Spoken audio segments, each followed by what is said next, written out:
And welcome to the Voicefluencer Show. My name is Teri Fisher, and I am here today with our special guest, Emily Banzhaf, otherwise known as the Sonic Connector. And maybe we can get into that a little bit with the discussion. I'm really excited. Emily is going to be joining us as one of the Voicefluencers tomorrow on the Voice Stand. And this is an opportunity for us all to get to know Emily a little bit more and hear about her story and all the incredible things that she is doing in the voice space. So, hello, Emily. How are you doing? I'm doing well, thanks. How are you? I am great. Thank you so much for being part of this. Thank you for having me. So great to be here. So, we need to learn about you. You are doing an incredible number of things in the voice space already. I know you haven't been in space for too long, but you are creating a name for yourself because of you're doing such incredible work. So, Emily, we'll get into all of that. First, though, I would love for you to take a few moments and maybe introduce yourself to the listeners, to the viewers, and tell us your story. Sure. So my name's Emily, and I recently transitioned into the voice space. So before I got into the voice space, I was a professional musician. I play violin, so that's been a lot of fun, making the transition and being able to use those skills in the voice space. And right now I'm a conversation designer with strategic education, and I'm part of the Open Voice Network. I'm one of the hosts of Voice Spark Live, and I'm working on a couple of personal projects on my own for voice. That's amazing. You're doing so much. As I mentioned to you before we started going live, I'm very intrigued by the musician connection here because I've played music all of my life as well, and not at a professional level like you, but music has been a big part of my life. And I'd love for you to just speak about that, like maybe a little bit about how has that influenced your work in voice, if it has, and that transition. Absolutely. So with music, this actually relates to my name, the Sonic Connector, because basically Awesome. I'm creating voice or sonic experiences for people. So whether I'm doing it in voice or music, I've pretty much been doing it my whole life. So I know how to affect people. I work with timing, phrasing, tone, structure. So that definitely helps with creating voice experiences as well from music. Absolutely. It's really interesting because like you're not the first person that I've heard of that has come from a very creative background or even specifically a music background and then has transitioned into voice. And it makes a lot of sense to me. I don't know, have you encountered that as well, or people coming from creative backgrounds into voice? Yeah, I've definitely seen a lot of that recently, and it's really cool because like a lot of what I did as a musician was collaboration, and that's a huge part of tech and voice. Um, but yes, I definitely have seen a lot of people from a more creative side versus a technical side. Right. And so what about the technical aspect of voice technology? Coming from a music background, how did you get your experience with tech, or is that all new to you now? It's all new to me. I had no experience in tech whatsoever That's before awesome. I transitioned. So I basically took a bunch of courses, and that's how I learned most of what I know. And I also entered a hackathon, which taught me a lot too. And yeah, I've just been getting involved and learning as much as I can through webinars and events and that kind of stuff. Fantastic. And I'm glad you mentioned that hackathon because that was something that I was hoping that we could bring up as well, because you were very successful in that hackathon, and I would love for you to share a little bit what that was, what you created, and go ahead and share the outcome of the hackathon as well. Sure. So basically, Shamala Prayaga from Digital Assistant Academy put on a hackathon or hackabot. um, and we were paired. I was paired randomly with a group. So it was 5 of us from, I think, 4 different time zones, 3 continents. Wow. And we all just came together and we decided to create a chatbot and voice assistant that educates people on their local elections. So we called that Go Vote.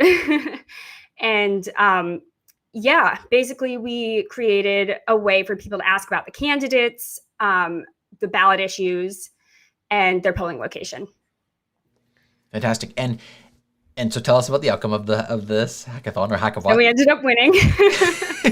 So we were able to incorporate a lot of different aspects because we all had different backgrounds, which worked really well together. So we were able to include sonic branding. We were able to include privacy aspects as well. And I think we were just able to create a comprehensive experience, which is what ultimately I think. Well, I was going to ask you that. Like, why do you think you won? So I guess it was just that it was just very comprehensive, that it covered a lot. Mm-hmm. Yeah, it was very detailed. And I think we focused a lot on the conversational experience itself and and how it was designed and how people were able to navigate through it. So I did a lot of work on like making sure everything connected properly and people were getting what they needed out of the bot, no matter what they were asking. Fantastic. And we have a colleague of yours, which leads into a great question here.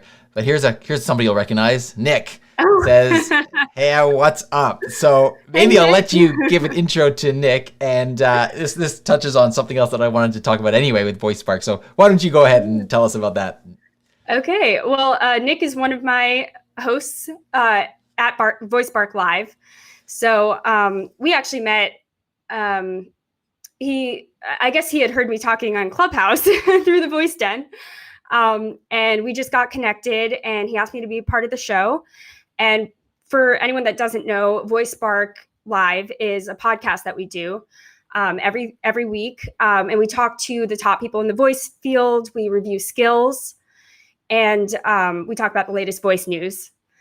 And it's really fun. And I've had such a great time doing it. And I learned so much every week from all of our guests and just from reviewing the skills. Yeah, it's amazing. I've had the pleasure of being on that show. I've had the pleasure of watching a number of the shows, and I've told Nick this, and I don't know if I've told you this, Emily, but one of the things that I really love about the show is how much fun you all seem to be having, and how like conversational and how relaxed it is. And I think that really does come through, and it's such a great vibe. So. It's fantastic. So, and just tell us maybe a little more about the format of the show. So you do, is it always you on the show? Do you switch it up? Do you have different formats? Tell us a little more about the show itself. We kind of switch it up sometimes. We have guest people come in and host with us. I think that's more for when we have like skill reviews, but usually we have a guest on the show. We'll talk about voice news for about 10 minutes and then we'll bring the guest on and then we'll talk about whatever they're doing in the voice space. And then we're actually, I think, changing the format of it to be more skill-based. So I think we're going to start reviewing a lot more skills and just getting people that have been creating skills out there and getting more traction within the wider community with what voice can do. Yeah, that's awesome. So, well, congrats on that. It's fantastic. And like I say, it's a great vibe, a great feeling coming to that show. It looks like you guys are having a lot of fun. And yeah, it's a blast. I think that's great. We have someone else here who wanted to say, hey, here's I think it's Kira. So yeah. There you go. So we know each other through Women in Voice. All right, there you go. Yeah, she was my mentor through Women in Voice. So she's been a big part of my success. So it's great to amazing. So maybe let's just chat a little bit about Women in Voice as well. So you're part of that, and can you tell us a little bit about sort of your experience with Women in Voice as well, and things that you've taken away from that organization? Sure. Yeah, I've been connected with a lot of amazing people through that organization, and I've met so many people from different communities. I actually got connected to one of the courses that I took through Women in Voice, and then it's just an amazing community and so global. I love that I've been meeting people from all countries all over the place. And it's great to have that support and to know that you can rely on those people. If you want to ask a question, there are people, if you need help with anything, everyone is so nice. Amazing. And a big shout out to Joan, who was the founder of it. And today I believe is the 3-year birthday of Women in Voice. So congrats, Joan, and congrats to everybody that's part of the organization. And as if you're not involved in enough, you're also involved in the Open Voice Network. So can you tell us a little bit about your work there and what you're doing with the Open Voice Network? Sure. So I am part of two communities with the Open Voice Network, but my main one is the Ethical Use Task Force. So we meet every week, and right now we're actually coming up with a framework of ethical principles. So I am working on writing definitions out and coming up with, we have like 9 principles that we're working with right now. So we're working to condense those and combine them and just work off of the condensed version so that it's easy for people to understand. There's not too much going on, but it's very clear what we're trying to accomplish. So it's really interesting work. That's fascinating. And I think I've mentioned this to John Stein, the executive director of the Open Voice Network. From my day job as a doctor, we've got a very clear code of ethics that we follow. And, right. I can see that those, in some cases there are lots and lots and lots, and it's a lot to kind of go through and remember. So I think there's a lot of value in doing what you just said, sort of summarizing it down and making it more simple for people to follow. Yeah, and it's also hard because there are so many existing laws. So we have to work within what's already out there and make sure we're covering all the loopholes. So that's challenging too, is figuring out what isn't covered and how we can cover that, specifically related to voice. And especially voice biometrics, which is still like evolving super quickly. Yeah, I can imagine that must be a big challenge for voice biometrics. Yes, we've had many conversations and it's just fascinating, and we could go on for hours and hours, but it's really cool. I'm sure we'll hear more coming from you and the Open Voice Network about this in the near future, yes, which is absolutely. Great. Boy, you're doing a ton of stuff. So it's wonderful. So what's kind of the plan for the future for you? Like where do you want to take your career in this voice industry? Do you know, or what are you thinking? I'm kind of just riding the wave right now. It sounds good. Yeah, I'm just seeing what kind of projects pop up. I'm working on GoVote, so we're hoping actually to release a test, I guess, have people test it for the November election in New York. So I've been kind of working towards that, and maybe I would do more work for that if that happens to be successful. But honestly, I'm just enjoying whatever I'm doing right now. And if anything else pops up, I'm open to anything. But I've really been enjoying everything that I've been doing. Yeah, I'm not surprised to hear that you're open to anything, given the amount of stuff that you're already doing, which is just fantastic. Well, Emily, given the time here, I'm gonna try to wrap things up here a little bit, and I want to respect your time.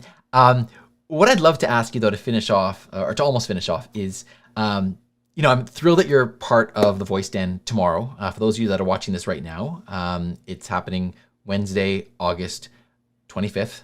At 5 p.m. Pacific, and it's sponsored by Amazon Alexa and Google Assistant, so it's free, and you can save your spot at thevoiceden.com. Emily is one of our Voicefluencers, and so people get to come on to the show and ask people like you questions.